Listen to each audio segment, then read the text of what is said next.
Hello everybody, welcome back to the channel. So apparently people are going into debt just to take a vacation at Disneyland. Like, we're talking about maxing out credit card, personal loan, even payment just to spend a few days at the happiest place on earth.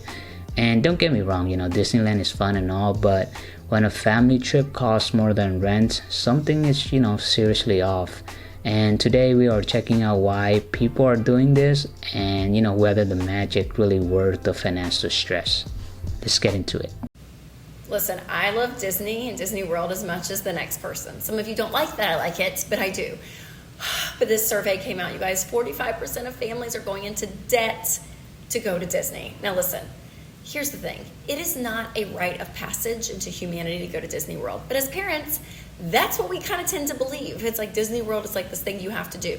Yeah, this is crazy. 45%, that's like almost half, right? So basically half of the families walking around Disneyland right now are probably smiling for pictures while knowing that the trip is sitting on the credit card somewhere. That's crazy. And honestly, I get it. I mean, Disneyland marketed like it's the ultimate childhood experience.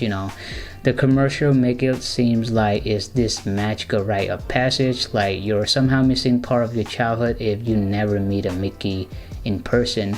But then when you look at the ticket prices, the hotel costs and the food, the merch and the passes, like even the bottled water at Disneyland is like $6, and it's wild, right? I feel like Disneyland used to be something that you can save up for and make it work with a few $100, and now you need like a mini loan and a spreadsheet just to plan for the weekend trip. So yeah, I'm not shocked that families go into debt, but it's still kind of sad, right? It shows you how deep this whole perfect family memory things run into our cultures. Now, is it great and is it fun? Absolutely. But save up and pay cash. Do not go financially backwards to go to Disney World, okay? It is not worth the stress. It is not worth the lack of sleep that you're going to have to be thinking about this bill that you'll be paying for months and months and months. Instead, be proactive. Save if you want to go. That's great. Just have a plan and say, hey, we're going to save up X amount per month in order to do this trip. But with vacations, regardless, you guys, the best ones are the ones that don't follow you home in the form of a bill. So save up and pay cash and enjoy Mickey that way. It may take you a little longer, but that's okay. Exactly. This is such an underrated point. There's this weird unspoken rule that every kid is supposed to go to Disneyland at least once in their life. Like, it's some kind of milestone. But here's the thing, right? The idea didn't come from family, it come from the marketing. Disneyland had been selling that dream for decades and it works. Parents feel guilty if they can't afford it, like they're somehow failing their kid. But honestly, most kids don't even care where you take them. They just want to have fun with you, and you could take them camping or on a road trip to see cousins or even just spend a day at the beach. They'll remember that. And it's not about where you go, it's about how you make them feel, and the memory sticks because of laughter, not because the Mickey signed your autograph books. I'm a physical therapist currently enjoying my vacation in Disney World, but we need to talk about vacation debt. So I recently read a survey that said about 25% of every single person that's going to Disney is taking out debt to be here, and then 45% of families with small children are also taking out debt. Okay, first of all, props to this guy for even talking about this, why he's there.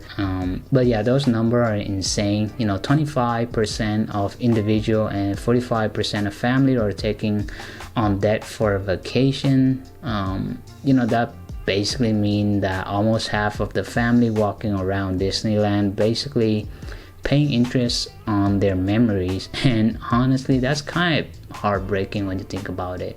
That is absolutely insane, dude. There is no reason that we should be having to finance our vacations. What we did is we just set aside a certain amount of money every single month, treated it like a bill, just sent the money automatically, and it was gone, out of sight, out of mind. And then after a couple months, we had exactly the amount that we needed to be able to go on this vacation. So being able to budget and go on vacations isn't just luck or hoping it happens. It's just simple math, and you have to make the decision to save for it or not. Using a high yield savings account is also a cheat code. Right now, interest rates are about 3.5 to 4%. So if you're able to just put some money in there and wait a couple months, just have some delayed gratification, you'll be able to have the amount of money that you need to go on a great vacation. So I hope this inspired you to be a little bit more financially responsible. And be sure to give me a follow as I try to pay off $120,000 in student loan debt in 3 years. Okay, this right here is how you do it. Treating your vacation like a bill is honestly one of the smartest things people can do. Just auto transfer every single month and forget about it. And then when the times come, the trip is paid for, no guilt, no debt, or no stress. I think a lot of people underestimate how much a peace of mind that gave you. Like, imagine coming home from a trip and not having to, dread your next credit card statement, and that is the real luxury right there. And yeah, he's a physical therapist, so he probably get the slow and steady disciplined mindset, and it's a good reminder for everyone else. And you don't have to cancel the fun, you just have to plan for it. People are apparently going into debt to go on a Disney vacation. According to the Wall Street Journal, a typical 4-day family trip to Disney World cost you $4,266, up $3,000 from 5 years ago. In 2024, there was a survey done of 2,000 people where 45% of the people that went on Disney vacation went in debt to do it. You think Disney's revenue must be going up, right? Wrong. Yeah, this is crazy. $4,200 for a 4-day trip is an insane number. I mean, that is somebody's rent. Depending on where you live, that can be a 2 to 3 months of rent, and that's also maybe somebody's car payment for a few months as well.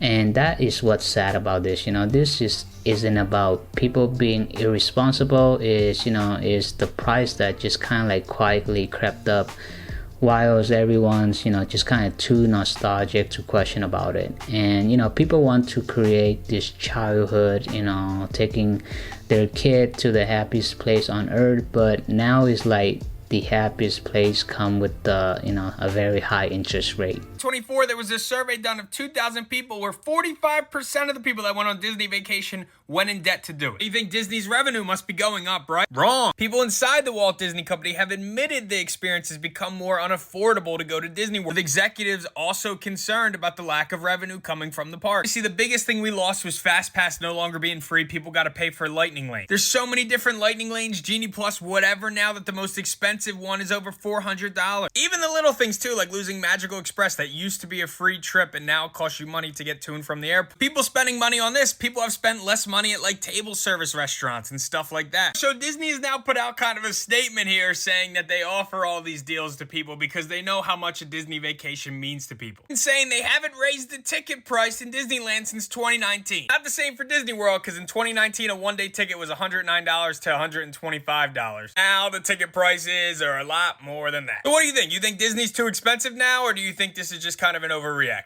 Yeah, see, this is what's crazy, right? It's not even like the people are spending recklessly. They're just trying to give their family, that magical moment.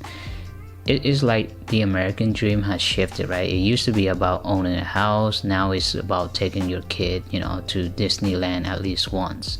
But if you have to max out your credit card to make it happen, is it really worth it?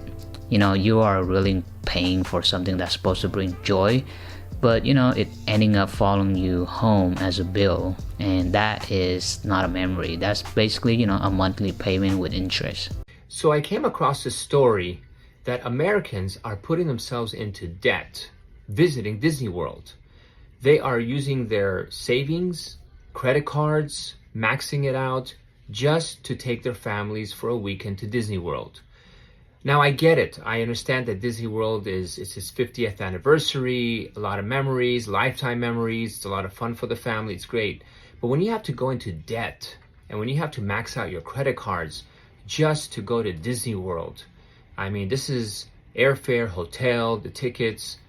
Is it really worth it to get yourself into a lot of debt for a Disney World vacation? I mean, this is going on like crazy right now in the United States. In 1971, the price of a ticket to Disney World was $3.50. So with inflation and the cost of living today, that would constitute to about $26 today. But it's $141 per ticket. And multiplied by airfare and hotels and multiple people and food, the rising cost of food, it's a big, big expense. So my question to you, is it really worth it to put yourself and your family in debt and use your credit card, take about 6 months to a year to pay this off for a weekend in Disney World? Ain't that easy. Yeah, that's why, $3.50 back then, adjusted for inflation, it should just be about $26 today, but in reality it is 141. And so that's not inflation at that point. It's more of like greedflation, because the price doesn't really match, right? It really shows you how the cost of fun has completely detached from, the reality. Nowadays, it's like, family are basically paying for luxury resort prices for something that used to be, every man's experience. And then when you add airfare, hotel, foods, even a simple snack at the park is like $15 now. At this point, it's not, a vacation anymore. Almost half the people at Disney are going into debt. 45% of parents with children under the age of 18 have gone into some kind of debt going to Disney World. But you know what the even more shocking part is? Most of them say the biggest budget breaker is food and drinks. Disney's really good at penny pinching if you come unprepared.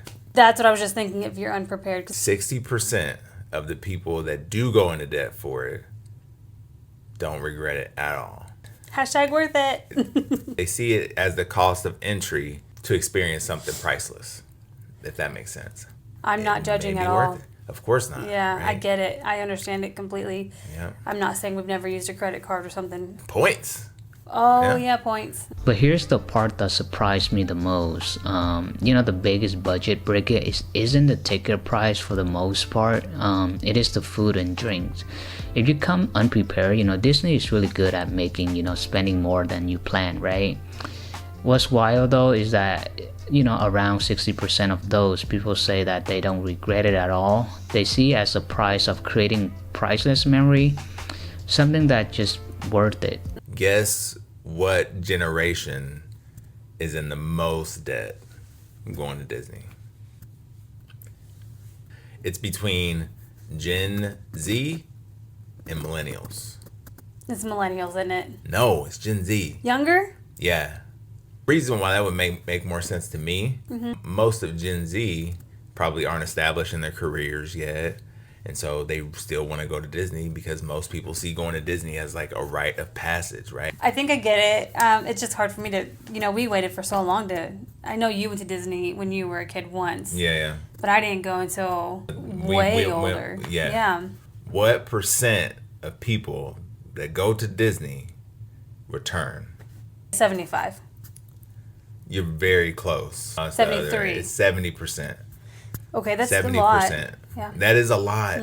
They know how to cater to the people. I watched a documentary where Walt Disney said specifically he wanted his park to be for parents and kids, not just for kids. Yeah. And that stayed true. They do a good job of, there's something for everybody. They reeled us in. It's whatever the air they're pumping into the parks. Yeah. It's got something in it. That crack air. Yeah.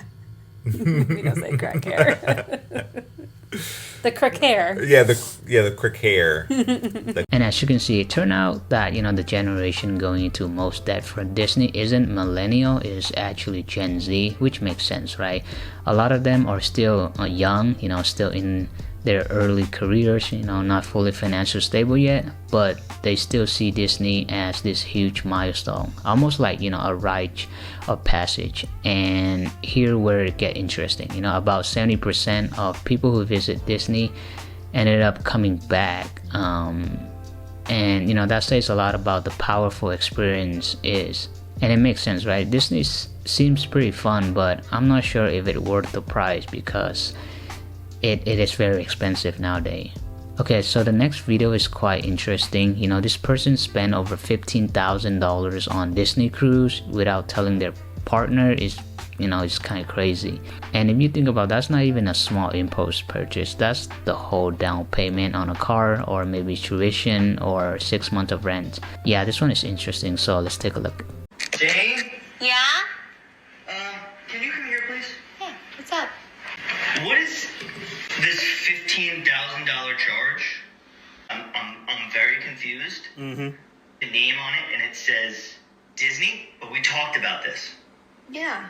Immediate divorce. There's a couple comments saying it's easier to spend money when you ain't the one working for it. And I don't think that in particular is fair. Because maybe she worked beforehand, maybe she working now, maybe he wanted her to be a stay-at-home mom. I don't know their situation. But it's the fact that they talked about it, right? And she knew she was wrong because of the way she was walking up, her demeanor. She knew off rip he would not be okay with spending 15 bands on a Disney cruise. However, she did it anyway.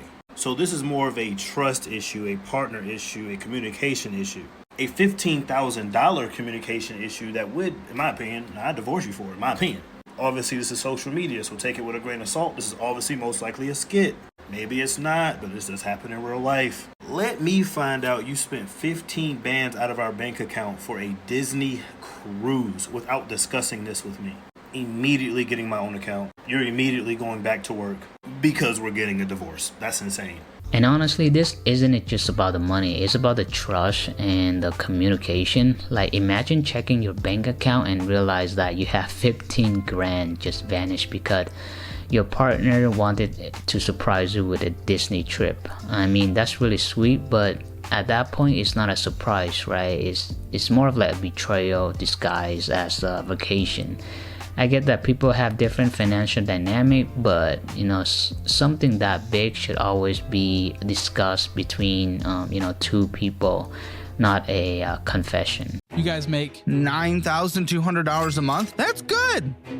Why the f are you on this show? We've had Disney passes for 8 years. I love Disney. It's part of my childhood. You've been going for 8 years. You've always wanted to go. You've been going for 8 years. You can pause. Because they have new things that happen all the time at Epcot. Same goddamn thing. It's for me and my son. I want Kids too. He likes the characters. He likes going out. No, he does really like the characters, and he really loves Disney. Like He's two. He can't remember things for at least a minimum another year. He likes the watermelon from the freaking resort. That's what he likes. I mean, he likes the food. There's two. Yeah, this whole Disney obsession is kind of wild to me. Like, they're making over $9,000 a month, and somehow they're still struggling here because they can't, let go of those Disney passes.